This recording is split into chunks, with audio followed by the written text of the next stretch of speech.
Bà sốt đây bọn thọ cái này bà ngày nay nhưng mà mình video muối để tự tôn cho mình đặc biệtในการชมนี่แหละการได้ระบบ Amazfit Active បាទ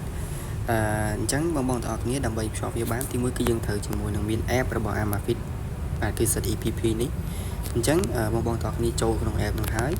យកពាក្យថា voice ខាងលើនេះដើម្បី scan បាទអញ្ចឹងagree មកអញ្ចឹង scan វាបាទអញ្ចឹងយើងរងចាំវាបន្តិចបាទគឺយើងប្រើវាមកឡៅ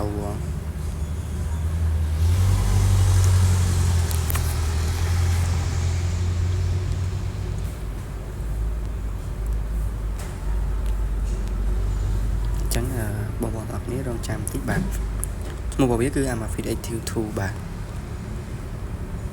អូខេអញ្ចឹងការភ្ជាប់គឺរួចរាល់ហើយយើងចុចដានមួយទៀតបាទអញ្ចឹងការភ្ជាប់នៃការដៃរបស់ Amazfit Active 2នេះគឺរួចរាល់ជាការស្រេច